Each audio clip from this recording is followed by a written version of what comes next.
Ladies and gentlemen, if you would take your seats, we will begin. All the candidates for the county commission positions have been invited to participate, but we have two of them who have not, will not be participating tonight, the way it looks. So, I think most of you heard the introductory spiel about how the League of Women Voters has been established to promote voter registration and informed voters, and we conduct these forums, and with the support of the county or the City Chamber of Commerce and from the Isaac Walton League. So we will begin, and the first question, Phil Hansen, who's a candidate for District 3, will be the first speaker, and the first question is, please introduce yourself and tell us what characteristics and experiences distinguish you from your opponents. Okay, hello, my name is Phil Hansen. Thank you for coming tonight.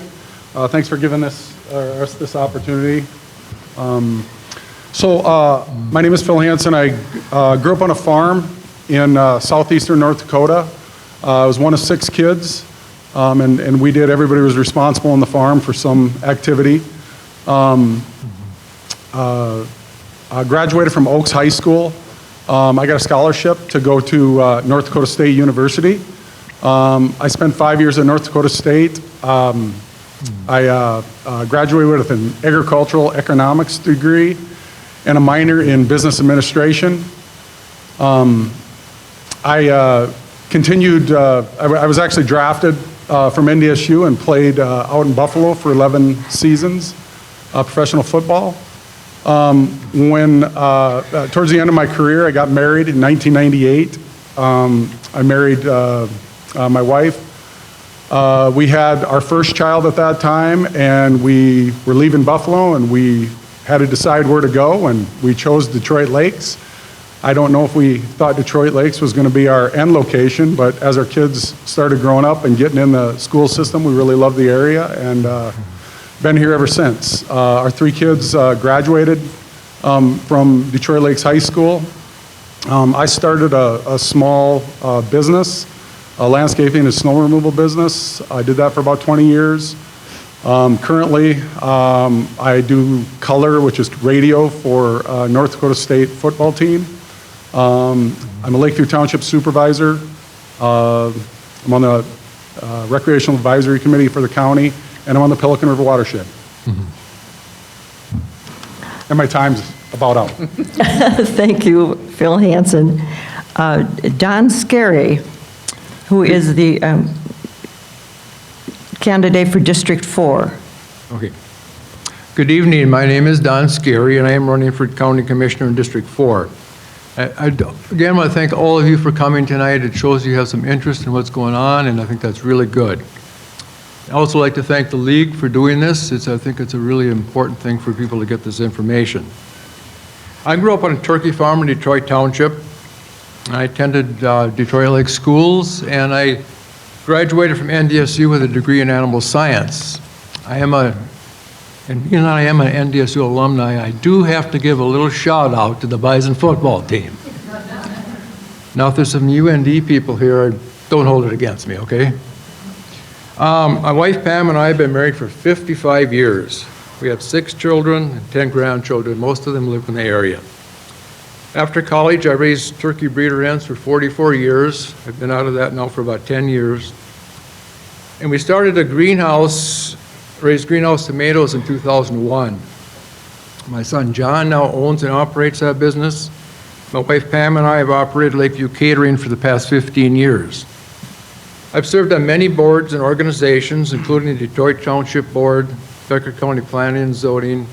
I was on the state board of the Minnesota Turkey Growers Association, Becker County Fair Board, and the Trinity Lutheran Church Council. I served as District 4 Commissioner for 10 years from 2011 to 2020. And while I was Commissioner, I also served on the Lakeland Mental Health Board. I've been off the board for 4 years now, and during that time, people have been asking me over and over to run again. So after careful consideration, I decided to throw my hat in the ring, and here I am. Thank you. Thank you, Don Scarry, candidate for District 4. Candidate for District 5, and the incumbent in that position, Barry Nelson. Good evening. Good evening. Thank you for having this tonight. It gets everyone a chance to get to know the candidates a little bit better. My name is Barry Nelson. I'm a lifetime resident of Becker County. Both my wife and I grew up in the Lake Park Audubon area. My wife is Jamie Nelson. We have 3 daughters. The oldest going to, I still call it Moorhead State, for physics and computer science. And my younger 2 are in the Lake Park Audubon School District, where my middle daughter is playing volleyball tonight at Lake Park. So wish the Raiders well. And one of the things that I really enjoy is finding solutions for problems or working with people trying to find solutions. I think that's my my thing that I would say is a quality that I have to work on the county board, to try to find solutions for all the problems, whether it's planning, zoning, or personnel, and to listen to both sides and then respond to why I'm making the decision that I'm making. So thank you again for having this, and we'll hopefully the Raiders win tonight. Thank you, Barry Nelson. Jack Heisler, candidate for District 5. I don't know how these folks knew they saved the best for last. So a little bit about myself. Obviously, humor is very important to me. If there's any District 5 Commissioner voters here, I'm guessing none of you know me. I grew up in White Earth, Minnesota, and went to Waban High School. Big difference between me and all these other guys, I'm a lifelong bachelor. I don't have any kids, and I've never been married. You're my idol. Don't tell my wife. I retired from the United States Fish and Wildlife Service. A lot of you, I hope, are familiar with Tamarack National Wildlife Refuge. That's the kind of places I've worked at throughout my career, throughout the country. I believe that is what sets me apart. I've been collaborating and networking with entities all over this country, and it's gained me much valuable experience to bring people together and bring people to the table. I think we're very underrepresented from the White Earth area, and I hope to change that. Thank you, Jack Heisler. The next question, the first speaker will be Don Scarry, candidate for District 4. What are the most important challenges facing Becker County, and how do you propose to address them? Well, from what people have been telling me, I think one of the biggest things is going to bring some civility and better functionality back to this board. I was part of a board for 10 years, and we, I think, couldn't have had 5 different individuals on that board. I think Barry would probably agree with me there. And we had very different opinions, but we came to decisions, and we got along, and we figured it out. And I think people are really getting tired of some of the bickering and the incivility that's been on this board.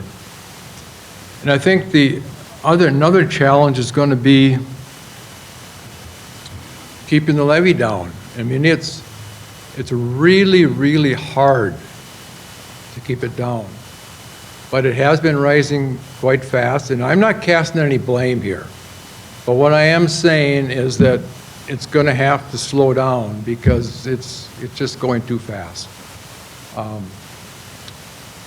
The previous 4 budgets now, it's increased almost $6 million. And in the previous 10 years, it increased 4. So that's quite a difference. I'm sorry if I wasn't using the mic here. You'll just have to holler at me. I'm not used to these. But anyway, those I think are the 2 major challenges that I see. Thank you, Don Scarry. Barry Nelson, District 5. I agree with Don. The levy is one of the big concerns, and with inflation going the way it is, and one of the big drivers of our levy increases the last couple of years has been employee salaries. We did a big study and came back that there was a lot of positions that were being, they weren't being paid the average of their industry, or being underpaid for that same job in like areas in different counties and cities. So we have had to make that up, and unfortunately that didn't make us whole. There are still some employees that didn't get the benefit of that. A lot of them did, but some moved from their years of experience, and they got reduced the lane. Now, it's not really years of experience, but their lane changes.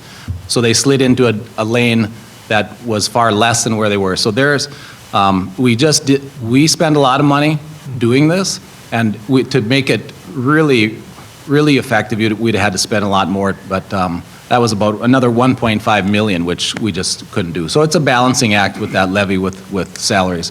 The second thing is, I think Jack kind of alluded to a little bit, is relationships with the tribe. The tribe has put out the request to have land transferred, and whether you agree with that or not, it doesn't make a difference. We have to make sure the relationships with our citizens stay civil and move forward in a positive way. You can agree with that transfer or not. I don't agree with it. I think that the public is being able to use it, tribal members and non-tribal, so I'd like to see that stay as is. But it does bring to the table a necessity for us to work better with the tribal officials, and I think we want to make sure that the citizens are represented well on both sides and make sure there's no animosity and move forward with that. So, thank you. Thank you, Barry Nelson. Jack Heisler, District 5 candidate. Can you repeat the question? What are the most important challenges facing Becker County, and how do you propose to address them? So the reason that I even chose to run, so I moved back 4 years ago.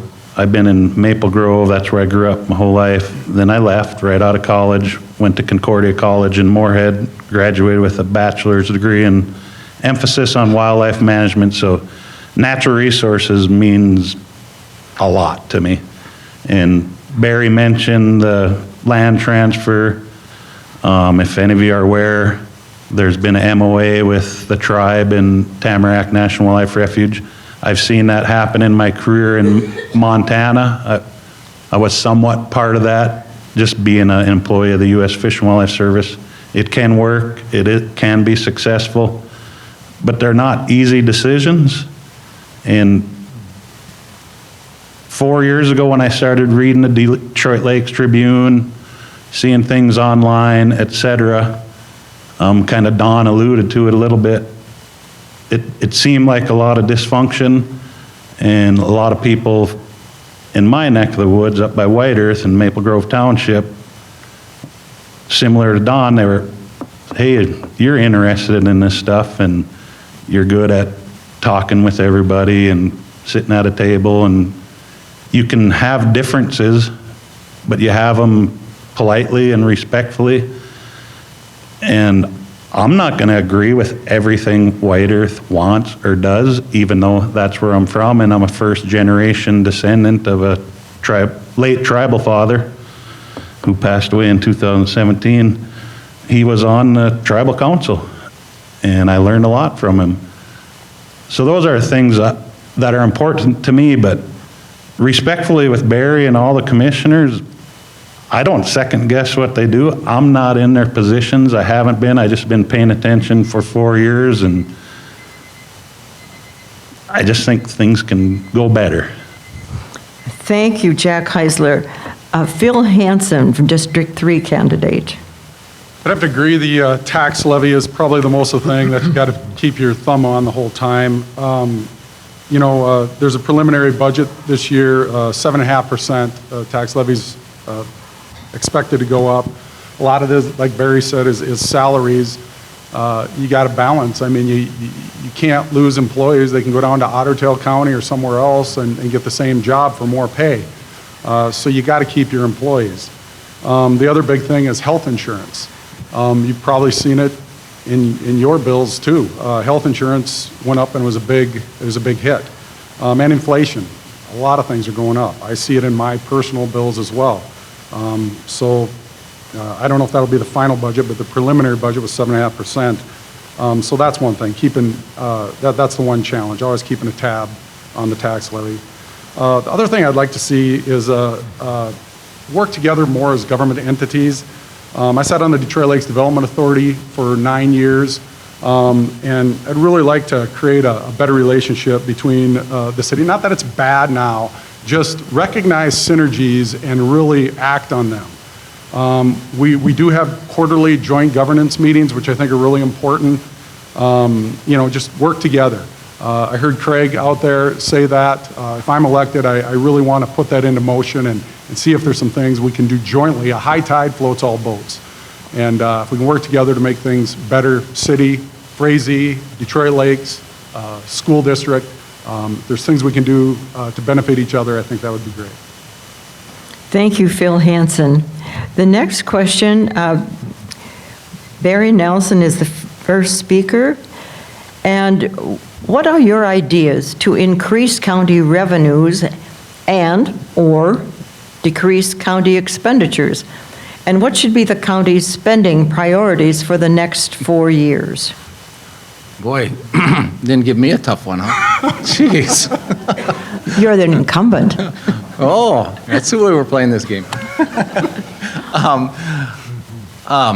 Revenues, the county's revenues are in some areas we have the tax forfeit land where we have timber and timber auctions. We have looked to we do have another forester that we can increase sales for forestry. Our DMV we make money with DMV, so we keep a close eye on how we can increase profits there.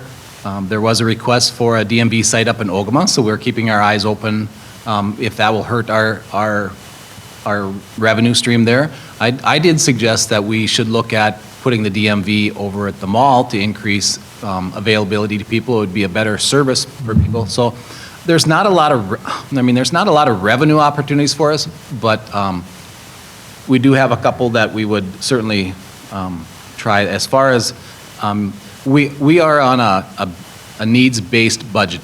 So we don't just increase our levy just to increase it. We increase our levy for the needs of each department. Each department and committee go through that request, and we go through it line by line. So if there's something if the committee doesn't see it needed, then we don't bring that forward. So that's how we try to control expense on a needs-based budgeting. Employees are the driver. We are currently looking at another jailer, and one of the things that we can increase revenue there is asking for more revenue from the federal inmates, and Sheriff Glander's doing that. We're doing that in that committee. So that might bring more revenue to the jail. That will offset some of the jail, and if we hire new staff for another deputy. So. Thank you, Barry Nelson. Jack Heisler, what are your ideas to increase county revenues and/or decrease county expenditures? And what should be the county's spending priorities for the next 4 years? Well, thank God the incumbent said that was a hard question, because I'm very, very green. I've never done this before. Some thoughts that came to mind during the question when Barry was talking, though, is one way to decrease cost is what I've kind of my whole shtick or spiel here is more collaboration and communication. I can't imagine how many dollars we spent when we had the sheriff's team, a bunch of White Earth people at this timber sale out by Strawberry Lake. Better collaboration would have helped that, and we probably wouldn't have spent a whole bunch of money sending all our resources there to get rid of a logging crew, etc. So that's one thing that came to mind.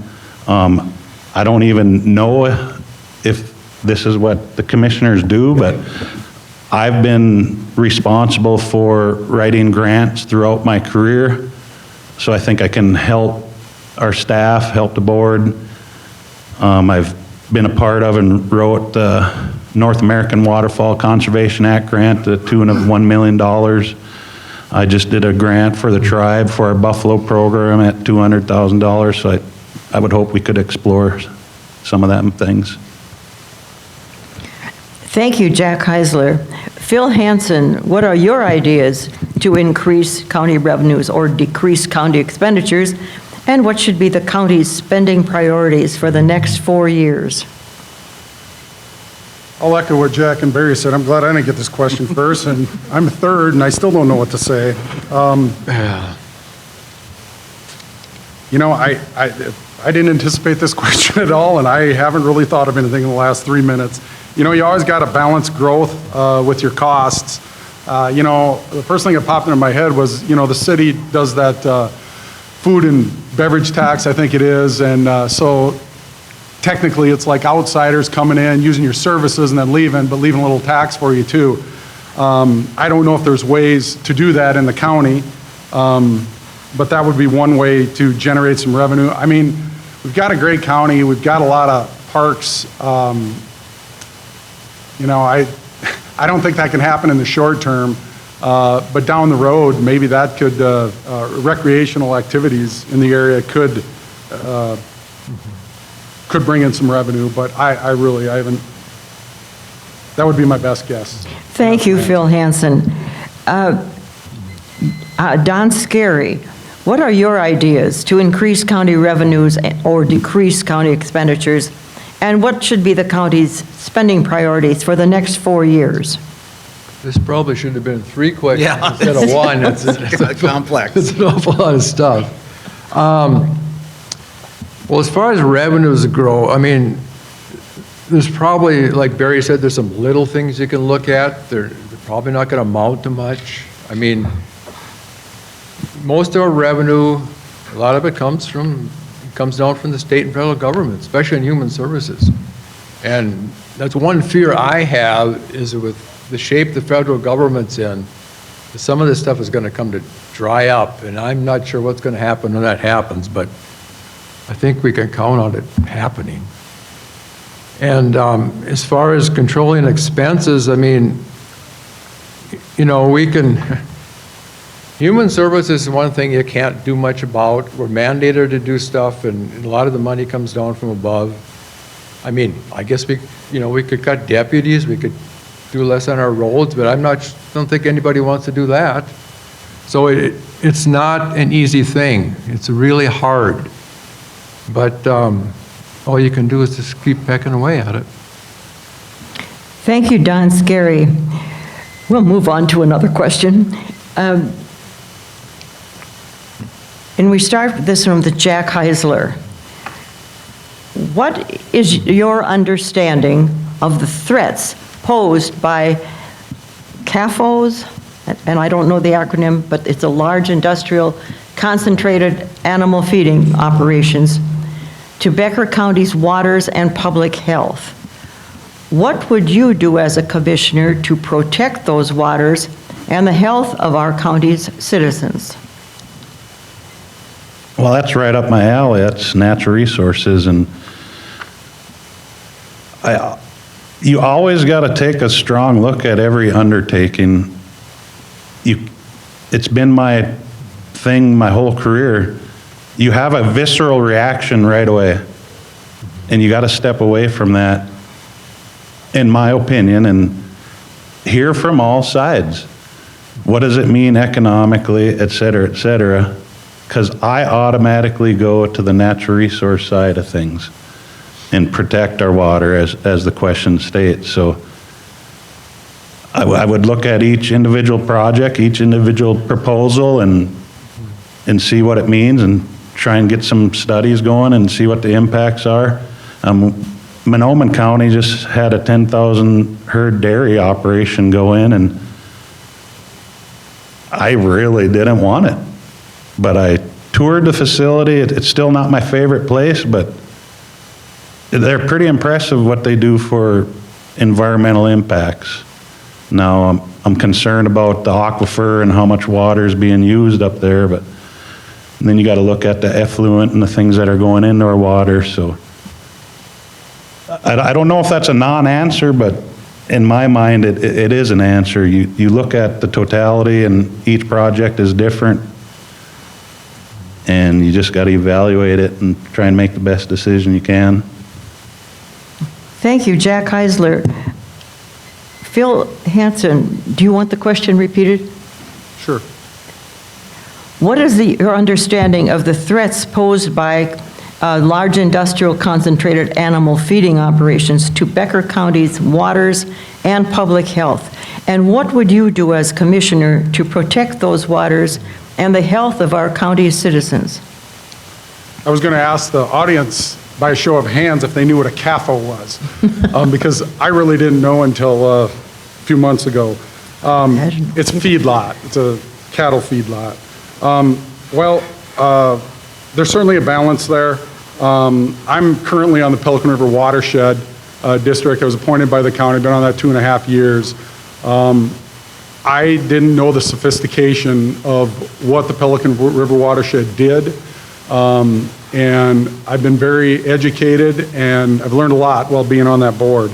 There are things in place already. The MPCA will have to, this feedlot will have to abide by a lot of stringent things, rules. I'm not against feedlots, but protecting the water is important too. It's a balancing act, because that feedlot could be beneficial to the county. Farmers, a lot of our county is agricultural land. Around here, the lakes are really important with activity, fishing and everything, so there's always a balance between those issues. And like I said, being on the watershed, I've been ingrained with a lot of things that the watershed does.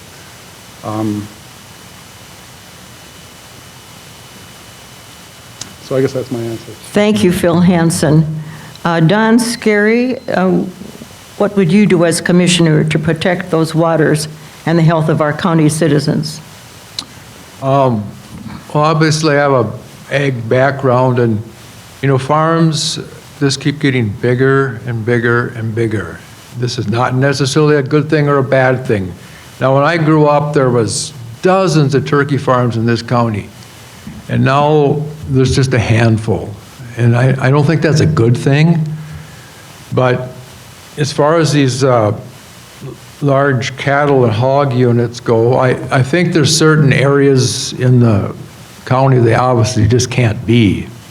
I mean, I think they're appropriate in the northwest and southeastern parts. And the thing is, this manure is a great resource. It's much better, but manure on this land than all the inorganic fertilizers. And a lot of those are going to can get in your water table too. So, I mean, it is a balancing act, and I certainly wouldn't be for banning them from Becker County, but I think we have to be really careful. I know when you get a feedlot permit, you have to be contracted with just hundreds of acres of land for that manure. It's pretty controlled. So, I mean, I think it can be done in the right way. I think there's some pretty large farms here already. They're probably doing a pretty good job. And a lot of them are large family farms, and they need to be able to keep going. But I think we can control it and still protect the water. Thank you, Don Scarry. Barry Nelson, what would you do as commissioner to protect those waters and the health of our citizens?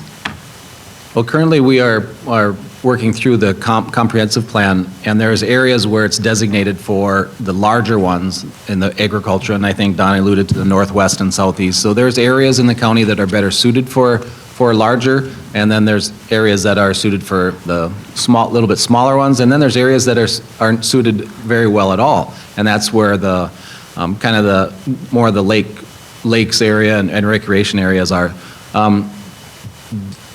they are very highly regulated by the state and federal governments. And I think some of the requests that we see now currently are something that should be more state regulated. The state needs to, there's a, it just seems like when you have a Democratic governor, Democratic Senate and House, that if there's a concern that's really imminent, that they would act on it very quickly. And so the county's being asked to put more rules on these than I think our expertise allows us to do. I think we look at each one case by case, whether it's a chicken barn or a hog barn or dairy barn. The thing that I really, and I've stressed this before, I'm really concerned with the not just the property owners, but more so those that live in the area. If there's homes within that half-mile radius, and how are they going to be affected? Because sometimes that has a negative impact on their values. But if they're all working together and they agree that this is a good project, then it has more weight for me to look forward and approve that project. Thank you, Barry Nelson. First, new question, Phil Hansen, the first speaker. What are your views on the request of the White Earth Tribe to reclaim land in the White Earth State Forest and Tamarack Refuge? I am not super educated on this topic. I watched it go through the paper a little bit this summer. I reviewed some of the videos. I know some people went down and testified at the state. I have to get more brought up to speed on the specifics of that. So I am going to punt on that question because I don't know enough to talk intelligently about it. Thank you, Phil Hansen. Don Scarry. Well, just getting questions getting easier all the time here. I'll repeat the question. No, no, I got the question. Oh, okay. I don't know. I don't think I would be in favor of the transfer, but what I do know, like Barry alluded to earlier, we have got to work together with the tribe. They're citizens of county just like everybody else is, and they have needs, and I think right now our county staff and their staff are working together pretty well. They have certain areas that are really important to them that probably shouldn't be logged, and I think some things happened, like when they started tried to stop some of the timber sales and stuff that were unfortunate, but I think we're working through that, and I think these lands, regardless of what happened in the past, I think right now everybody should be able to enjoy these lands, and I think we can do that together, and I think there should be a workable solution here. Thank you, Don Scarry. Barry Nelson. I alluded to it earlier, but I am opposed to the transfer. I do think that we've got some working relationships with our Natural Resource Office and the tribe resource officers and the DNR. They've been attending some of our meetings, and really a shout out to their employees, because they really, I think, are doing a really good job. We do have the conclusion, the one logging area that was being protested, our forester and the DNR forester has been out on site. Their TIPA person, which is the archaeological studies agent, been out on site and done some research. So we're moving through that. They've all given the kind of the approval to move forward. I think it's at the tribal councils to say whether they agree with those findings. But we are moving. When we have sales now, we're working together earlier, so hopefully that won't happen again. Jamie, their TIPA officer, came up with a really nice suggestion, though, suggested that we work with the tribe and put a joint request in for legacy funds or any other grant opportunities to do an archaeological study on areas of high concern that they've identified. So I really think there's some positives that have come out of this, and I hope to work through those. But the full transfer, I am opposed, but working together is going to strengthen all of our relationships. So. Thank you, Barry Nelson. Jack Heisler.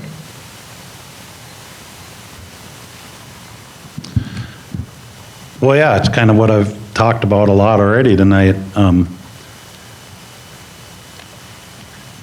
Sensitive topic for me.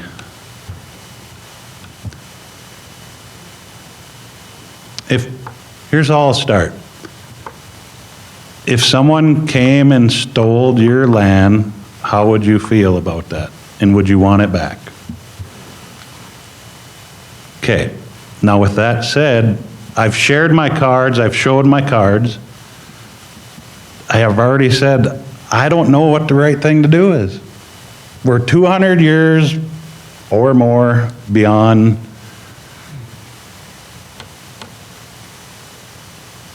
And I think there is a lot of misinformation and fear out there.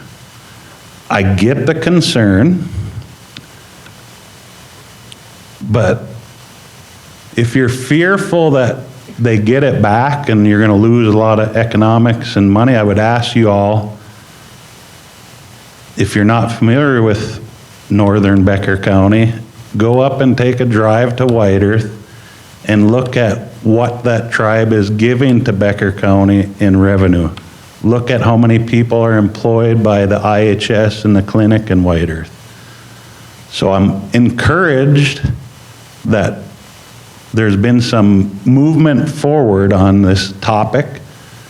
White Earth, the tribe in Becker County used to work together really good 20 years ago when I was going to college and leaving home. And then there was a little hiccup. And now it's coming back a little bit, and I've seen that, and I agree with Barry that they've made some strides forward. To answer the specific question, I'm somewhat for the transfer, but I would need a lot more information what it means economically to Becker County. Thank you, Jack Heisler. The next question, and we start with Don Scary on this one. How would you address the issue of wake boats and lot size and development, 2 to 2.5 acre lots, taking into account the public's concerns about safe water for future generations? Okay, starting out with the wake boats, I have some issues with them. I don't like them, but that doesn't mean that we're going to ban them or anything. But I do think that, well, first of all, the issue has to be, from my understanding, it has to go through the DNR. The county or some lake association can petition to have their lakes free of wake boats. And there are lakes out there that shouldn't have them. If they're shallow, if they're narrow, it just isn't appropriate. But there are bigger lakes which they probably are just fine. So we're going to have to work through that. It's come up a lot when talking about the comprehensive plan, but I really think it's something you have to work through the state to get through that. And I think it's workable, but it's going to be interesting. What was the rest of the question? About the lake lot sizes, 2 to 2.5 acre lots as development, and then taking in the account the public's concern about safe water for future generations. Well, I think the 2.5 acre lot, that's not lake lots. We were talking about in the comprehensive plan, right now in ag zones, the minimum lot size is 2.5. And there's been some pressure to get this down, and I'm not for it. I know a lot of the townships aren't for it. And I mean, the appropriate way for me to think about it is if you want, I know you can't have everybody on 2.5 acres, but if you want smaller lots, they need to be grouped in a certain area and not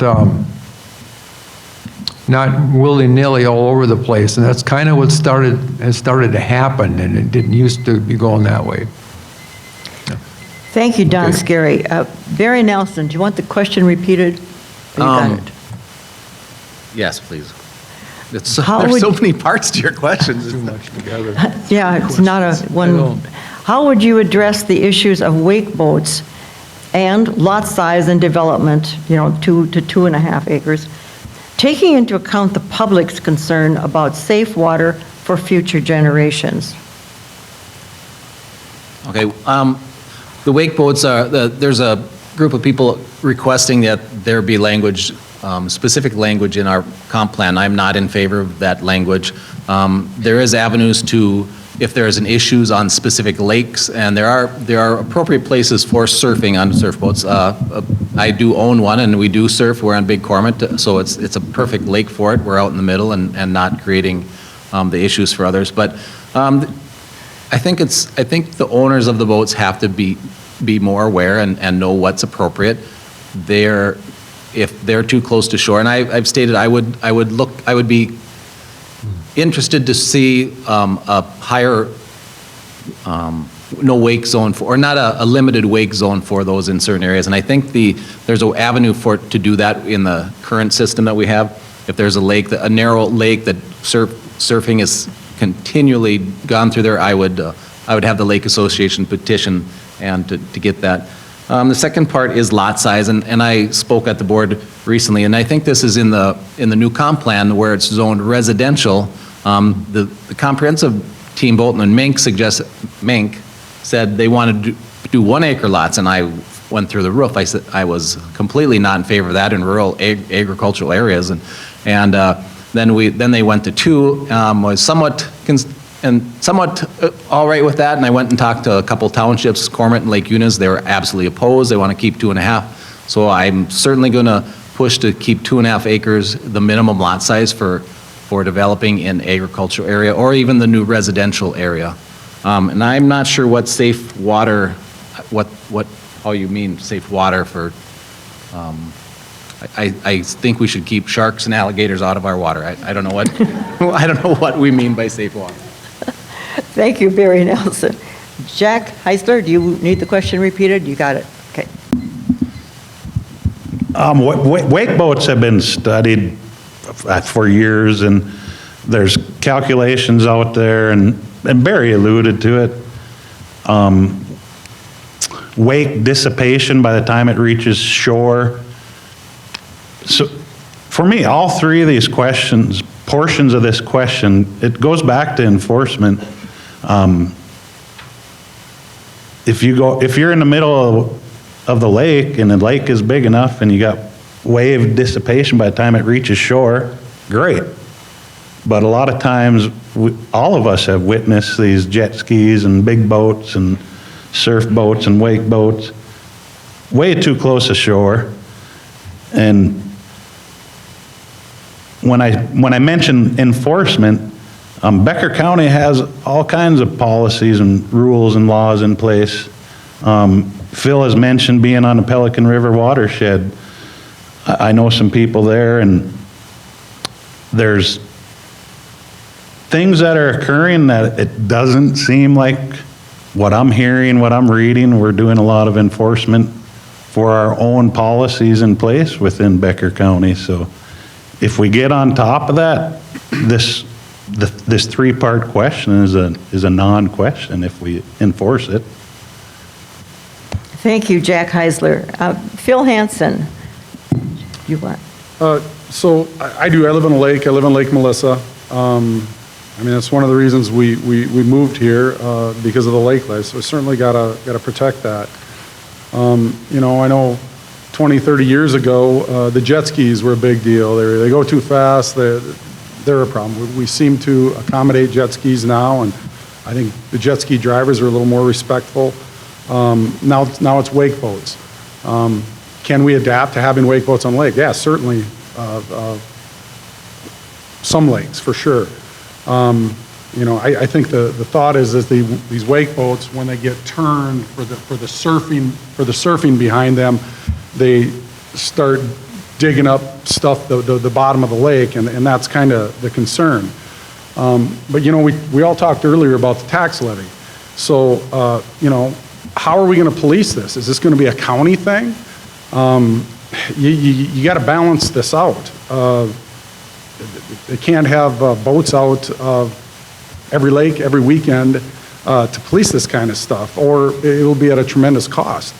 But it's something, we should definitely address. I know there isn't complete research on these things because the wake boats haven't been out for that long. So I guess that's my answer. If you can't police it, you got to be really careful about putting laws into place that you can't enforce. 2.5 acre lots, need to get some more information on that. Every situation is different. I know that from being on the watershed. Every situation is different. Safe water for future generations. I wasn't sure if that was an acronym or if that was just talking about safe water for future generations. I care enough to be on the watershed. I don't get paid for it. I care about it. I live on a lake and I'm concerned about it. I consider myself a temporary steward of the lake, and I want to pass it on to the next generation in better shape than I had it. And it's my time to stop. Thank you, Phil Hansen. The next question, the first speaker is Barry Nelson, candidate from District 5. And the question is, what are your thoughts on the Toad Mountain project? As you know, we initially turned down moving forward with the Toad Mountain project because of the cost that we would take the fees, the study would and the carryover fees or would cost us too much with our natural resource fund and would deplete that fund, and we'd probably have to take out of our general fund. So that was the reason why I voted no on the first place. Since then, we got a donation covering that full expense up to $250,000. So I am supporting moving forward with that.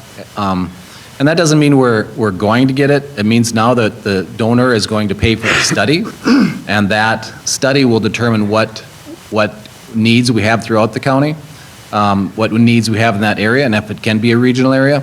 We have specified that we are only looking for non-motorized recreation in that area. There's still some concerns about the cabins and the upkeep of cabins.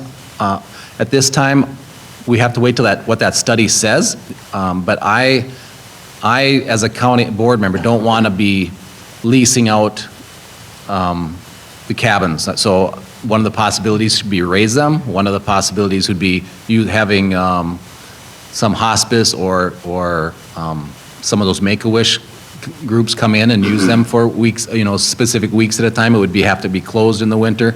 I do know there's a big shed there that could be utilized by the township. If it was, we would have some machinery out there, I'm sure, but the township could utilize that. And the other thing, I think if it ever did become a regional area, we could use sales tax money for highways and maybe improve that road for the township so they wouldn't have that expense too. So, Thank you, Barry Nelson. Jack Heisler.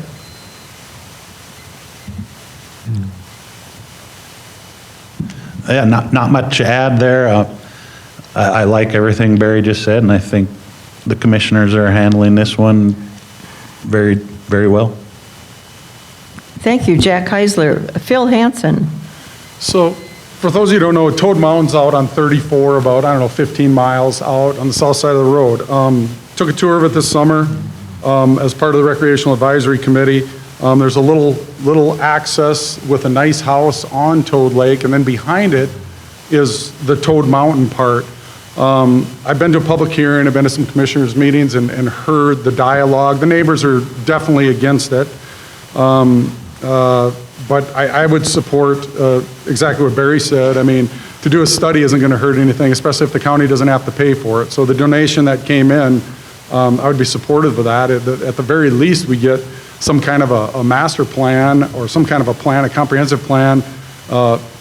Maybe that could be for some future use. But to go ahead with a study, I think is fine. You can still determine not to move forward or to move forward. But you get into the weeds on this, this regional designation thing, it gets kind of complicated, but you got to have this in order to get money from the state, this regional designation status. So I did hear Barry say, and they were talking about non-motorized, but I think what people got to remember is, this is a dynamic thing. There are parts changing to this all the time. You come to this meeting and you hear what I say, and well, you said, yeah, I did, but next week it may be different. So this is a really changing, and there's a lot of moving parts here. So, county commissioners are doing the best they can. I would support the study. to move forward, but that doesn't mean I completely support the project, moving on whenever the study's completed. Thank you, Phil Hansen. Don Scarry. I too am fine with using the grant money for the study. But I think we need to be a little careful on this. The county has like 75,000 acres of tax forfeited land right now, and a lot of this could be used by the public. I don't think it is being used by the public. And I know, for instance, in Tamarack, I can go up there and snowshoe in the wintertime, there's not a track up there. It's a beautiful resource that people could be using. And my fear is that if this Toad Mountain comes to fruition, that it's gonna eat up a lot of our funds that are designated for other areas in our county. And I do not want to see the tax levy supporting any of this. So I would think we need to be really careful, but doing the study is fine. Thank you, Don Scarry. The first speaker on the next question is Jack Heisler. Affordable housing continues to be a significant challenge and hindrance to filling available jobs in Greater Minnesota and Detroit Lakes. What role do you see the county EDA playing, economic development, I suppose, playing to support local communities in overcoming this deficit? Barry, what is that acronym, EDA? Economic development. Economic. Okay, thank you. And Jack, you're the first responder.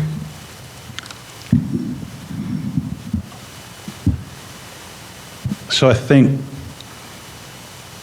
like Phil mentioned earlier, I'm not afraid to punt when I have to punt. I don't know a lot about this topic, and I just know in northern Becker County, within White Earth Reservation, we've been dealing with housing issues my whole life. I wish anyone in this room had all the answers, and it seems like it's getting harder and harder every year. Not just for tribal members, but for all of us, everybody in this room. What role does Becker County and the commissioners have to help this? I just don't have an answer. I'm willing to hear them and listen to them and learn, but. Well, thank you, Jack Heisler. Phil Hansen. You know, Cody Piper's our EDA director, great guy. He's got a lot of irons in the fire. There's a lot of reporting on this. So to actually just go out and build affordable housing, I would suggest that maybe affordable housing doesn't exist. The builder isn't going to build a house. An affordable house today seems like it's about $300,000. Builders can't build a $100,000 house anymore. I mean, costs are too expensive. I recognize the need. If you want your work, all these things are related. I heard the city council talking about them, or the council people talking about them. Affordable housing, you have to have affordable housing so you can have a workforce. It's all interrelated. I don't have a solution to the county, but I had a solution that I wish I would have heard from the city. I see a lot of houses that aren't used in the city. They are vacant. And, you got city sewer, water, a road that's plowed going right by that. That just seems like something that, can we get somebody in there to fix up that house? You already have all the services to it. You get that house back on the tax rolls, increase your tax revenue. If you do enough of those, it would make a difference to all the taxpayers. I don't know, maybe that's something the county and the city can work on. But obviously builders or rebuilders who go in there are going to need incentives to do that because they don't know what they're getting into either. But like I said, when you see the water, sewer, electricity already going by a house, rather than going out to next areas, it seems like build your downtowns, your areas back up first. It seems to make sense because everything is already there. The road is already paved. Thank you, Phil Hansen. Let's see, where am I? Don Scarry. Okay, affordable housing, if like Phil said, if there is such a thing, is obviously a huge issue. I don't know how young people buy their first home anymore. I just have no idea. But I think, affordable housing has to be where there's sewer and water. I mean, you can't be out in the countryside on 2.5-acre lots. That's not going to work. And I do think, like Phil said, there are houses that could be fixed up here that, and I don't know how to do it, but I think there's certainly houses in Detroit Lakes that aren't very fit to live in with probably minimum amount of work could be a nice starter house for somebody. And, but it's pretty tough to build a new house for an affordable price. It's just the world we live in. Thank you, Don Scary. Barry Nelson. Yeah, affordable housing is a topic at every state meeting you go to and how you can address that. One of the things that we do at Becker County, we work with MMCDC and through our EDA, and we have a first-time homebuyers loan program, so we will, and there's businesses in town that piggyback on this, so to get their down payment, this will be, I think the county would put in $10,000 per per request, and that's a floating loan, so when they sell the house, then that gets paid back. So things like that, but Donnie alluded to it too, the affordable housing is going to be in city water and sewer, so it's a partnership with city to make some more of those available or to make those more affordable.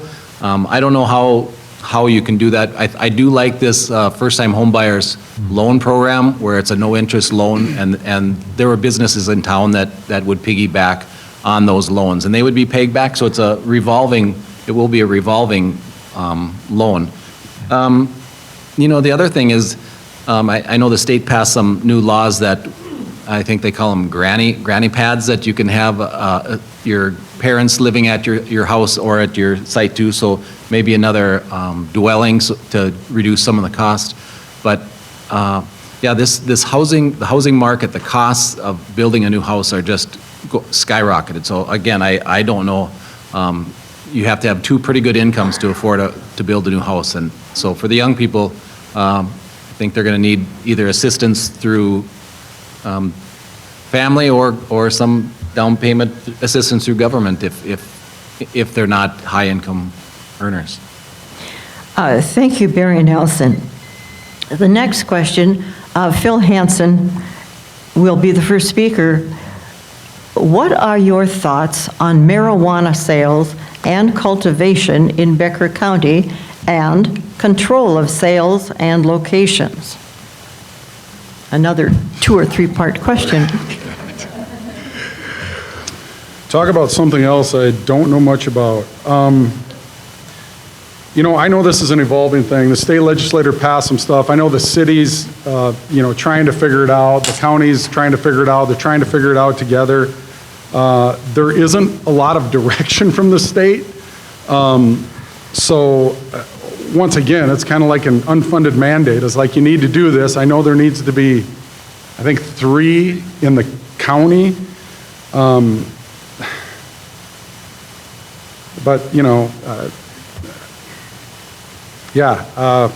has to be 3 in the county. This would be another great area where the city and the county could work together because they're both affected by this. That's all I got. Thank you, Phil Hansen. And Don Scary.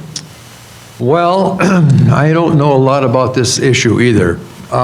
That's a lie. He's been growing it in that tomato farm. Come on. So, don't think we haven't thought about it. So, I think we need more state direction here. Whether this making it illegal was a good idea or a bad idea, I don't know. Everybody's got their own opinion on that. But I think it's something we just got to feel our way through, and I don't have any specific ideas on it, I guess. Thank you, Don Scary. Barry Nelson. Could you repeat the question? I would be glad to. What are your thoughts on marijuana sales and cultivation in Becker County and control of sales and locations? As Phil said, the state is requiring they require a county to give a certain amount per capita. So Becker County is required to have 3 licenses available. How that is distributed is still a little unclear. The state isn't on top of their game. I don't know if they've even got a department head for that right now. They had a kind of a falling out of their first one. But the state is developing rules too, setbacks from schools, and so there's a lot of things that come into play. We are going to be mandated to, and townships and cities are going to have to decide if they're going to manage it or send it to the county, because if they do nothing, then, and someone comes to them, they will have to give that permit. I mean, so it's important to be up to date on this, and we're going to mention this at the township meeting on the 17th, a week from today, I think. Thursday. The week from today, yeah. So anyway, it's a moving target, but we have to have them, and I think I asked, as the tribe's number, and is that included in our requirement? And we don't know for sure yet. So it's a moving door, but moving target, and we'll get through it just like every other mandate, and I guess. Thank you, Barry Nelson. Hopefully we get through it. Jack Heisler. Almost seems like it could help out the previous question, housing and economic development. I support growth and sales. This is a new topic, and there is a lot of money going into it. The tribe has a dispensary up in Mahnomen. I can't sit here and give you the numbers, but they're making a lot of money. In the rumor mill, they say the potential for growth there's a possibility they could get off federal funding. I mean, that should be eye-opening to everybody in this room, that's how much money is being poured into marijuana, not just in White Earth Reservation, but across the country. I've been around the stuff my whole life. I have not smoked it. I don't intend to smoke it. My life's just fine without it. But being around it my whole life, there's nothing to be scared of. It's not been a gateway drug for anybody in my life. Doesn't mean it's not for some folks, but just like Barry said, it's a new thing. A lot of things need to be put in place and thought out before we move forward with it as a county. Thank you, Jack Heisler. All right, the first speaker will be Don Scary on this question. What do you think that Becker County could be doing to better support and promote the Grow Local Small Farmer movement? That should be right up your alley. Yeah. Why does he get that one? Terry picked that. Okay. Well, I guess, like I say, we did start a hydroponic greenhouse about 10 years ago, and it was a new venture, and it's worked out pretty good. I don't know that. That's a tough question. I don't know that the county wants to start getting in, supporting or helping people get started that way. You can encourage them. I think it's more of a state program, a state agricultural, or I just don't think we're really set up for that. I mean, I think it'd be a great thing, but it's, I'm just not sure the county would have money to, put forward for something like that. So I don't think we should be in that area. Thank you. Thank you, Don Scary. Barry Nelson, what do you think Becker County could be doing to better support and promote Grow Local Small Farmer movement?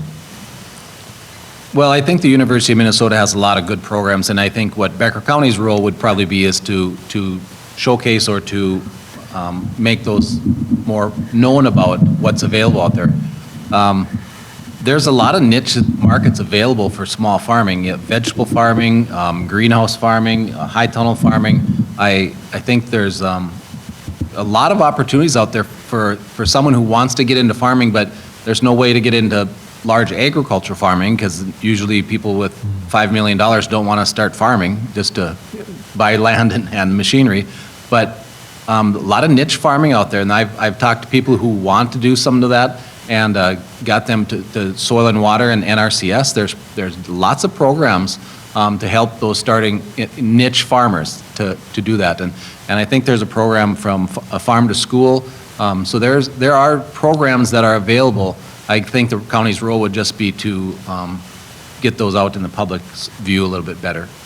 But they're through the University of Minnesota and NRCS, natural resource from the federal level. Thank you, Barry Nelson. Jack Heisler.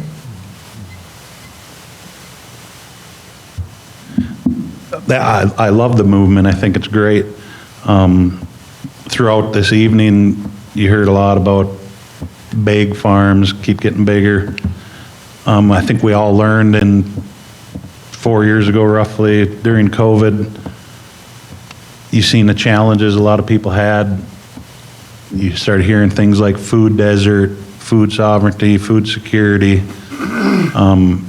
We've seen it big time in northern Becker County. And like Barry said, there's a lot of great programs available. There's a lot of great grant fundings available. I support farmers markets. They're awesome. Yeah, I just can't say enough good things about it. I think they have a place. Grow local, small farms. I'd like to see more of them. Thank you, Jack Heisler. Phil Hansen. Well, like I said in my opening, I grew up on a family farm, and when I go back to that same family farm now where my brother farms, the family farm that was a mile away is no longer there. The family farm that's 2 miles away is no longer there. So when you talk big agriculture, it's either get big or get out. The small farm or this specialty farming, you know, the first thing that popped into my head just around our area is in Burlington Township on the way to Frazee, that Maple Hills Orchard. You know, I don't know if any funding was given to support them. I remember going out there and talking to him once. I think he was a professor from North Dakota State, and it was a passion of his. Certainly, the county can do things to create an environment for that, but as far as money, I just think there's other resources that Barry alluded to, but from the county perspective, we need to stay in our lane, create an environment for it. We want business to come here, but to dedicate money to that, I don't think would be appropriate. Thank you, Phil Hansen. The first question now goes to Barry. In every sector in our local economy, employers have been challenged to find employees. What can be done to help employers address workforce shortages in our rural area? I think Becker County, actually, we're pretty blessed to be where we are. Our location with the lakes area and the diversity that we have does attract people. I've found that at the county level, we have attracted a lot of people just from our location. I think there's a lot of leadership courses for small businesses to make a strong work environment, to make a good work environment will keep people, even if it's not the highest paying. I look at Sunnyside Nursing Home, which is county-owned facility, and we are a small nursing home, and we're fully staffed. I think there's a part-time night person that we're still short, but the working relationship with your superiors and your coworkers and that maintains a lot of people, being happy at work. So I would stress that get a good working environment, a reasonable pay, and I think you will attract people. I think the county had a position open recently at the support staff at the jail, and I think we had 40 applicants. So I think that's turning a little bit. That the job market's getting a little bit. that the employers have a little bit more selection now, so that's always good. But just promoting a good work environment for all employees would be my suggestion. Thank you, Barry Nelson. Jack Heisler, what can be done to help employers address workforce shortages in our rural area? I don't know. No. Seriously though, anybody in my life, my friends, my family, when I go around to meetings and such, I feel like everybody's working. So how's this work shortage? So the things that come to mind when I heard your question, try and make daycare more affordable. How we do that, I'm open for suggestions, but that's huge. My niece and her husband, young family, 2 kids, I don't know how they make it. And they bought a house here in Detroit Lakes. Or they have a rich uncle. Must have been a different family. But the amount they pay on daycare is crazy.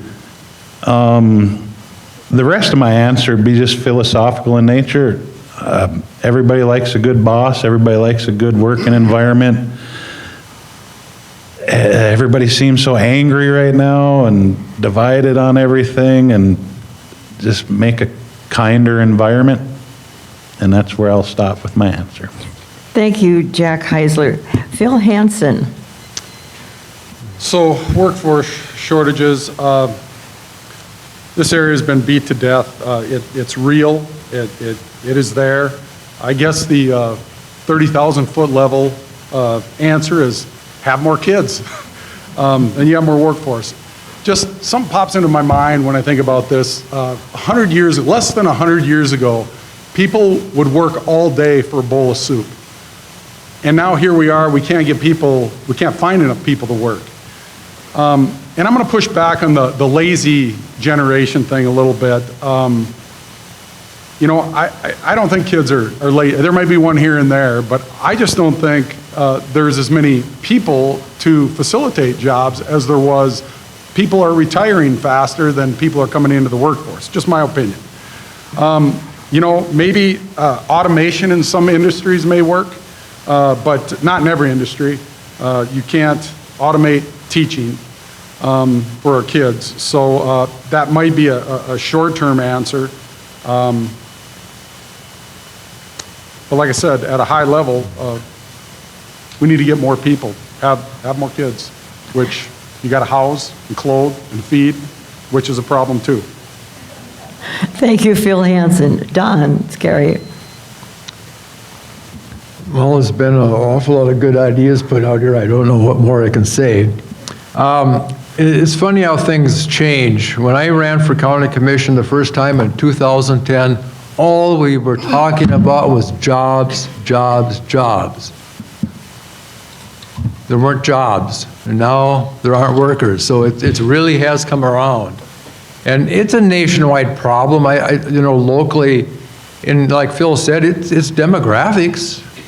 Us old people are retired, and there's not that many young people. And that's one thing, you know, when you hear all this, and I obviously, maybe I shouldn't even bring this up, but obviously, you know, we can't have illegal immigration, but we are going to need immigrants in this country, or we're not going to have a workforce to support the older generation. It's just the way it is. And that's not anything the county can do. I just had to throw that out there. But I do think this affordable daycare is a really big deal. I know there's people out there that would be in the workforce if they could find daycare. So I think that's something that we're really going to have to look at. Thank you, Don Scary. The final question. We'll start with you, Jack. In the role of a county commissioner is a public servant. What do you see as your responsibility as a member of the county board to the commission versus your role as an individual? Let me do that again, because it's. I got it. You got it? Read it Yeah. again. I will. It's a tough question. The role of a county commissioner is a public servant. What do you see is your responsibility as a member of the county board, your responsibility to the commission, versus your role as an individual? Little philosophical here. Yeah, I got the question. I'm not sure I'm going to get the answer. It's what I've been saying ever since I decided to run. I've been a public servant my whole life. Right out of college, I went to work for the U.S. Fish and Wildlife Service, so I was a federal employee. I guess I didn't share in my opening remarks, but I made a hard decision, and I was fortunate enough, I retired when I was 48. I took President Trump's offer he was trying to downsize the federal workforce, and they called it voluntary early retirement. So I made my decision in January 2020, and guess what happened in March? The pandemic. So I moved back home to White Earth. I was always intending to come home. I said that in the Detroit Lakes Tribune article. I knew I was going to come home to Becker County. I love it here. I'm getting sidetracked. What was the first part of your question? What do you see your role as a county commissioner, as a Okay. public servant, but Yep. what do you see as your responsibility to Yep. the commission versus your role as an individual? So that's where I was going. I needed that public servant reminder in the question. So I've been a public servant my whole life, and then I retired, come back, and I apparently like working because I'm now a public servant for White Earth. I work for White Earth. I just like giving back. I like helping people. So my individual role would be to bring people to the table, network, collaborate. Ooh, that went fast. I've been a wildland firefighter my whole career. I'm currently a White Earth Volunteer Fire Department. I've been a public servant forever. Thank you, Jack Heisler, candidate for District 3. 5. I've got too many pages right here, right now. Okay, now we're going to go on to Phil Hansen. The role of a county commissioner is a public servant. What do you see is your responsibility as a member of the county board to the commission versus your role as an individual?